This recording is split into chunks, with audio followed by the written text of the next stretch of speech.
some reshuffling kind of the world order where people are like, okay, well, we need to start looking at things post-America. And it sounds like, yeah, Carney's like, okay, guys, time to wake the When the rules no longer protect you, you must protect yourself. But let's be clear-eyed about where this leads. A world of fortresses will be poorer, more fragile, and less sustainable. Yep. Like, you can do this. Every country can be an island. Every country can strive for autarky. Every country can try to do everything on its own. It's just unbelievably less efficient. This room knows this is classic risk management. Risk management comes at a price. Yep. But that cost of strategic autonomy, of... I hate listening to this guy talk because it's just like, he just sounds like a guy who... In welcoming Prime Minister of Canada, Mark Carney.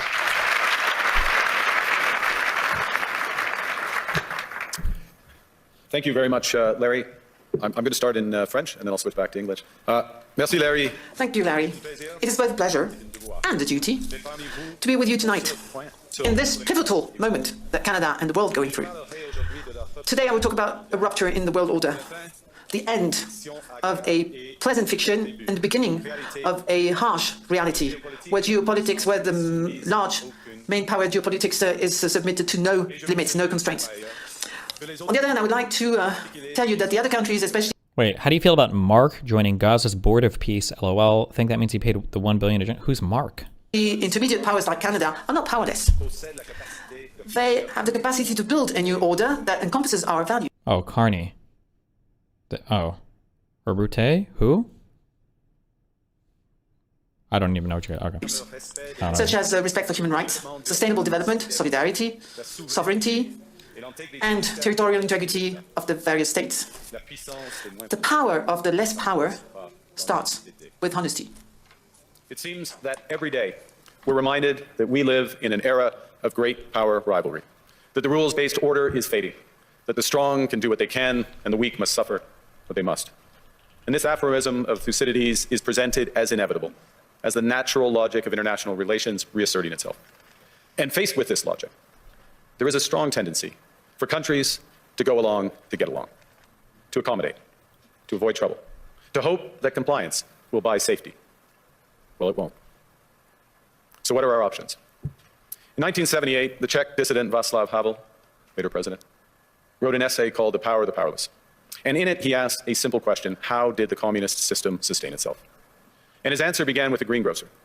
Every morning, the shopkeeper places a sign in his window: "Workers of the world unite." He doesn't believe it. No one does. But he places the sign anyway to avoid trouble, to signal compliance, to get along. And because every shopkeeper on every street does the same, the system persists. Not through violence alone, but through the participation of ordinary people in rituals they privately know to be false. Havel called this living within a lie.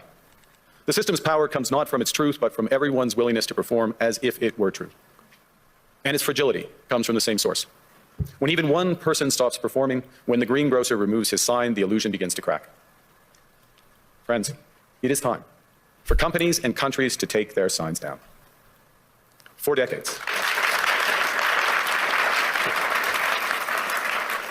I think this is kind of what I was talking about, where I say that, like, it feels like for the past year, nobody really believed that the United States is doing what it's doing, and everybody's living in this collective delusion. Like, Europe doesn't really want to abandon NATO. Countries don't really want to start looking at a post-America trade world. People don't really want to believe that somebody like Trump and that is going to be able to basically do unilaterally 4 years of U.S., I guess, military and trade policy. But like at some point, yeah, I don't know if the world can persist for 4 years pretending it's just going to go back to normal, or if there's going to be some reshuffling kind of the world order where people are like, okay, well, we need to start looking at things post-America. And it sounds like, yeah, Carney's like, okay, guys, time to wake the fuck up.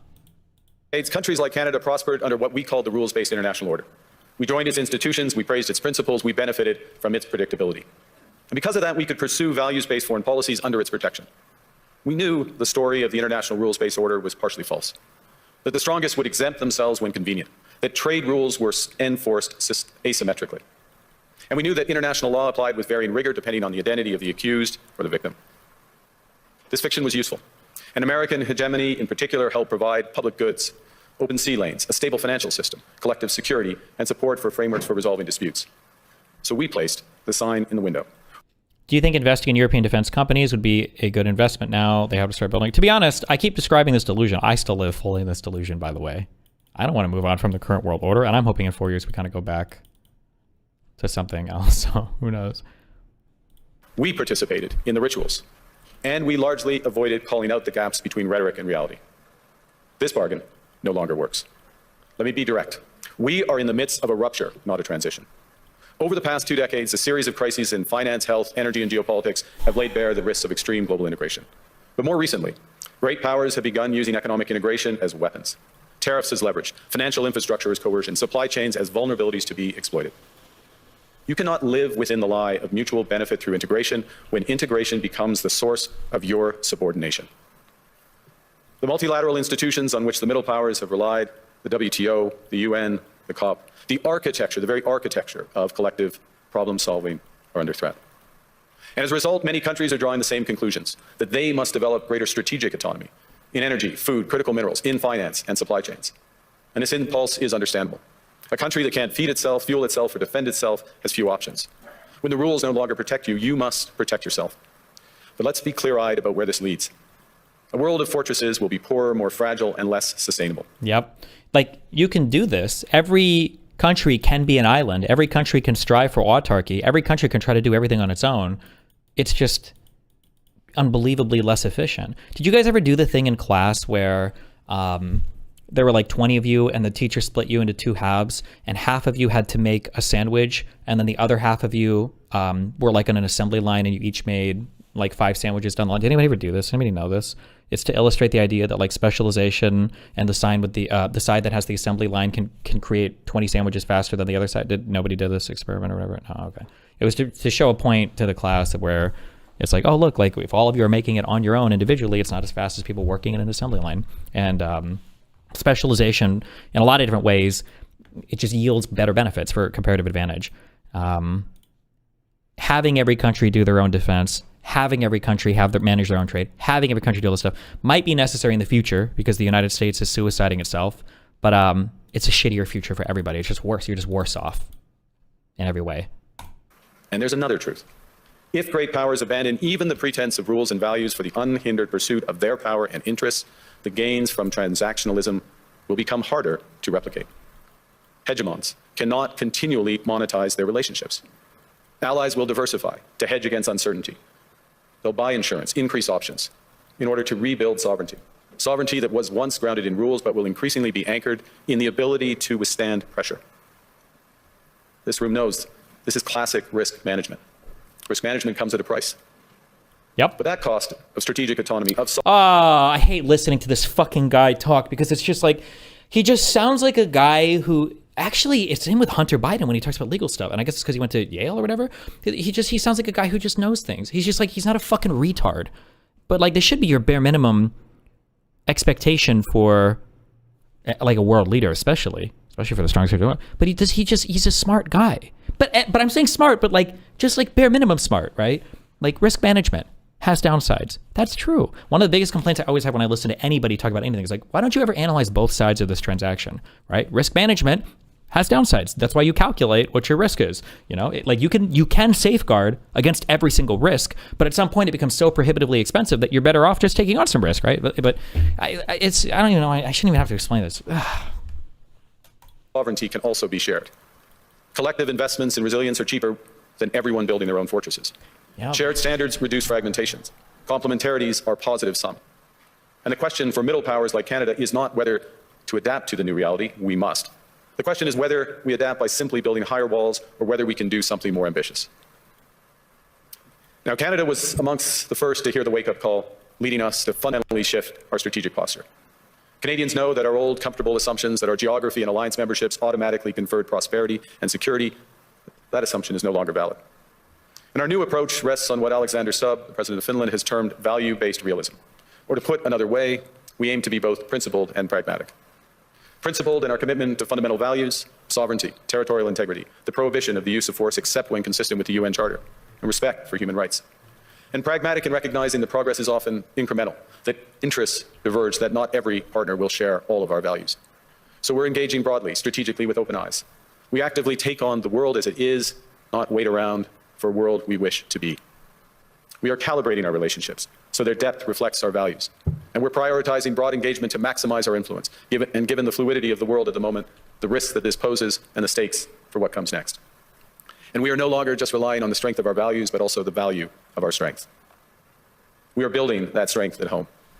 Since my government took office, we have cut taxes on incomes, on capital gains, and business investment. We have removed all federal barriers to interprovincial trade. We are fast-tracking $1 trillion of investments in energy, AI, critical minerals, new trade corridors, and beyond. We're doubling our defense spending by the end of this decade, and we're doing so in ways that build our domestic industries. And we are rapidly diversifying abroad.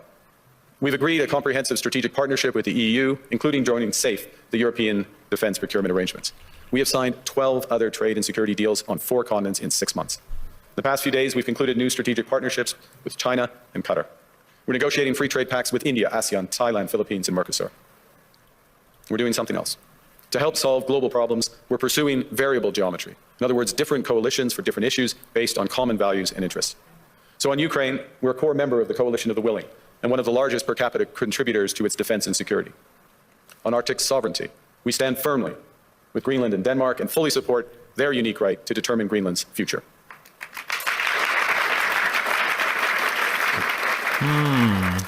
Our commitment to NATO's Article 5 is unwavering.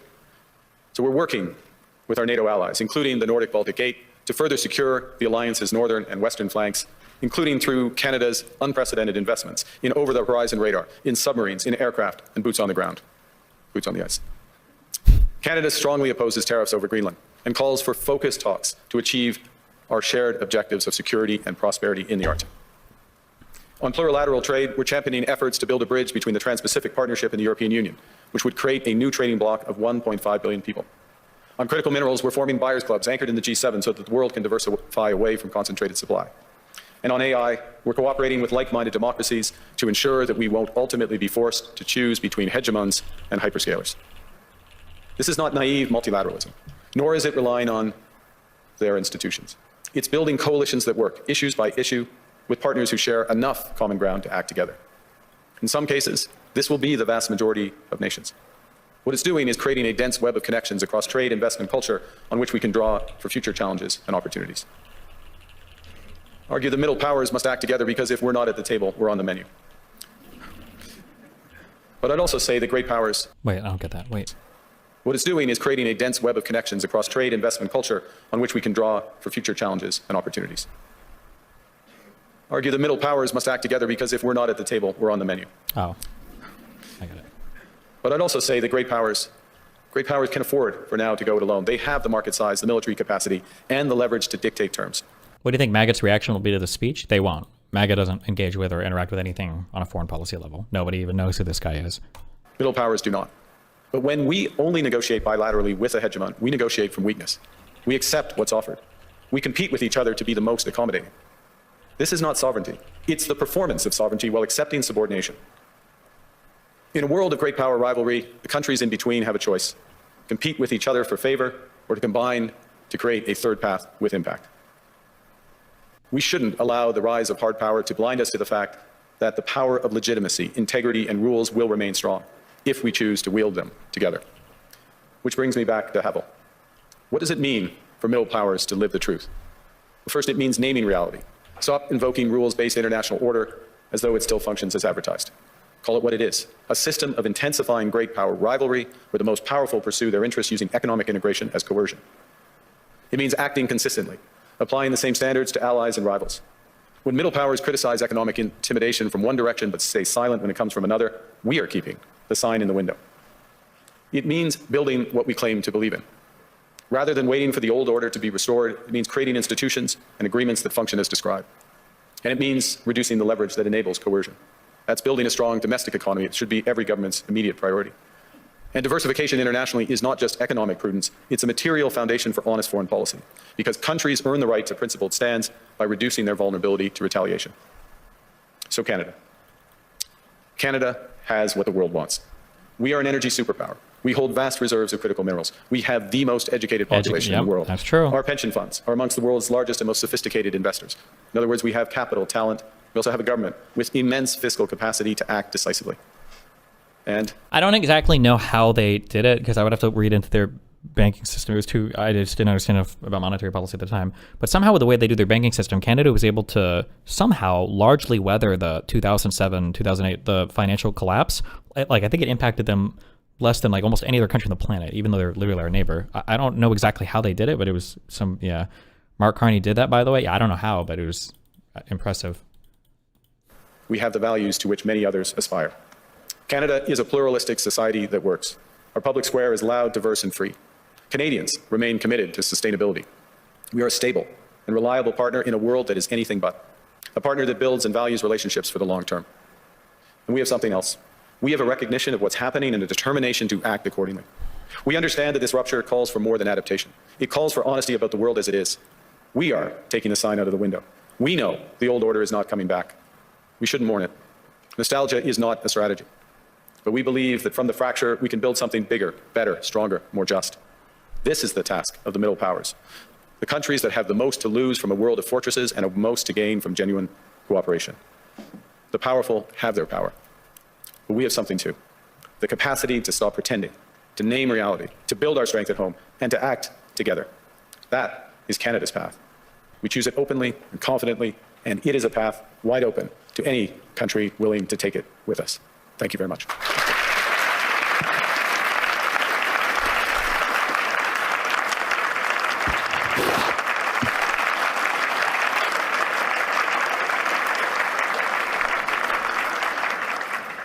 Well, thank you, Prime Minister. I don't think I've seen many standing ovations at Davos, so that was interesting.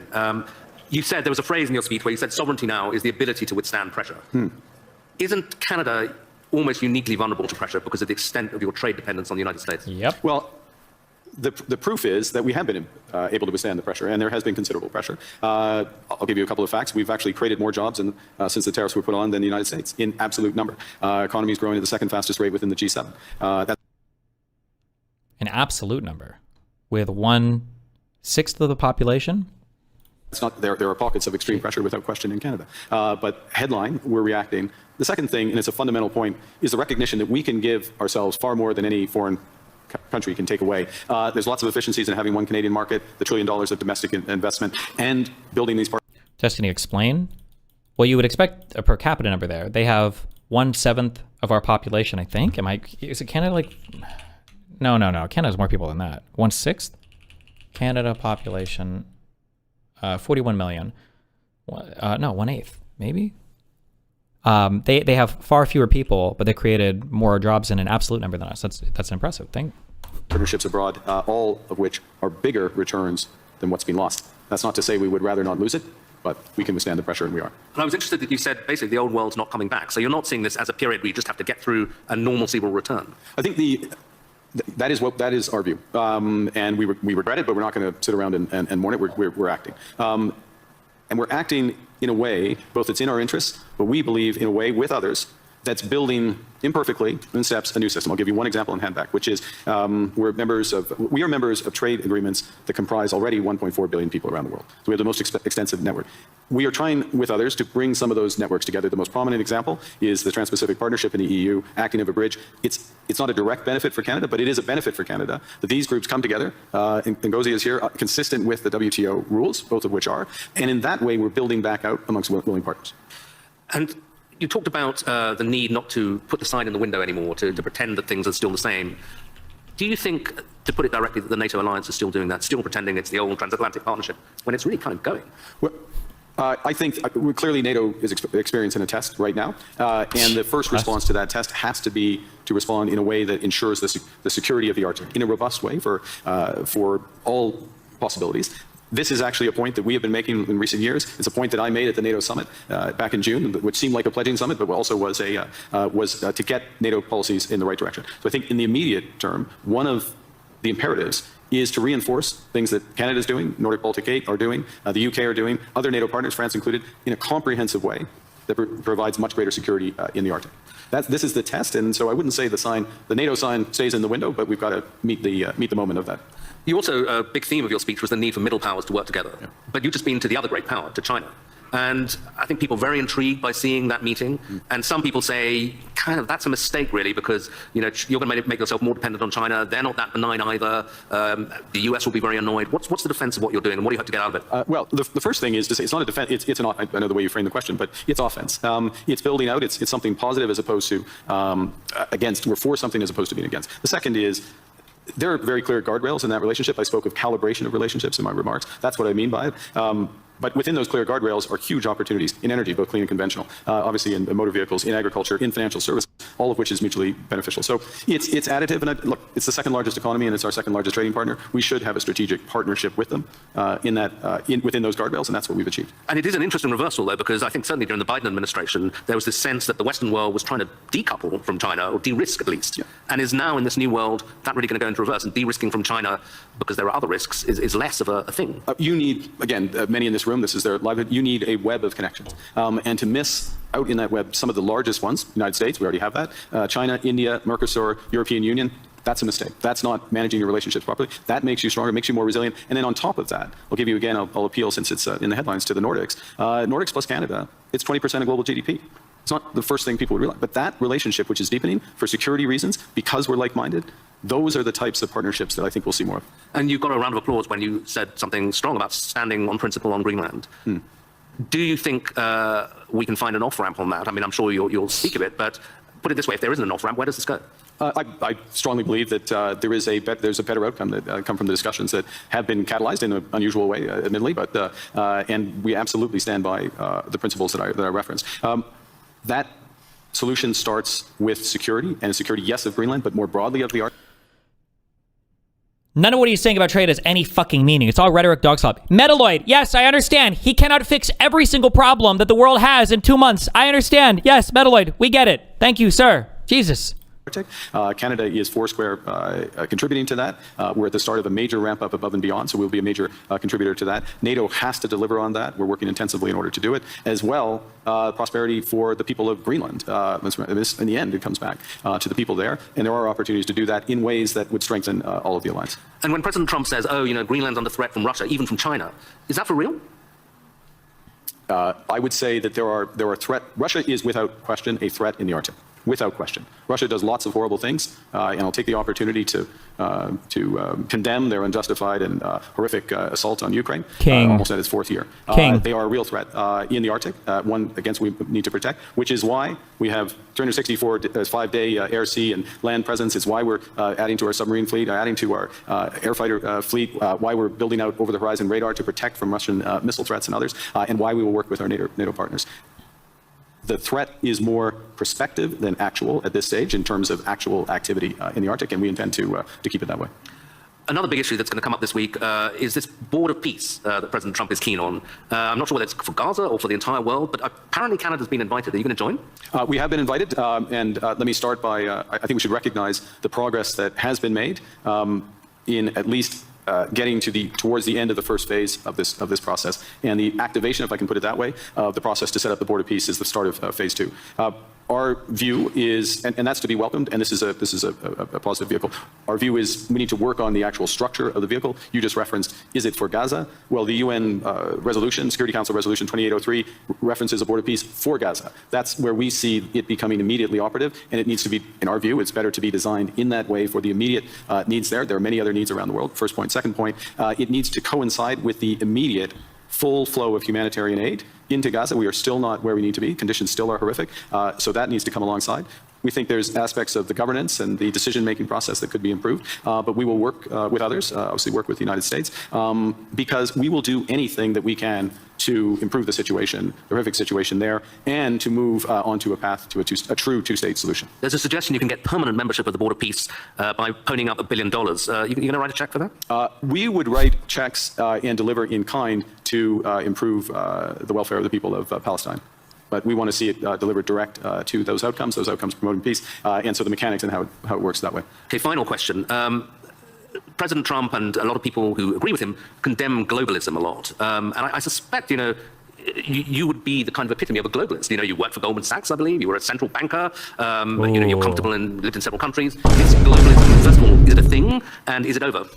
I think, well, look, banker. Understanding how the world works, having an appreciation for other cultures, understanding the connections, and being able to, or at least appreciating ways that how we connect, whether it's through technology, trade, investment, culture, can enrich our lives, and that's a good thing, and also help solve problems. Being detached from where you live and the broader needs of society, there is an epithet for that. I don't know that the G word is the one. There's certainly what we're finding, to go back to the points I was making, is that there are a number of like-minded countries that want to work through partnership to achieve those goals for their citizens and for the world more broadly. The call is for more to recognize what's really going on right now and to pool their resources to the benefit of citizens. So it won't be global, it won't cover the globe, but it will be more powerful. Okay, Prime Minister, thank you very much indeed.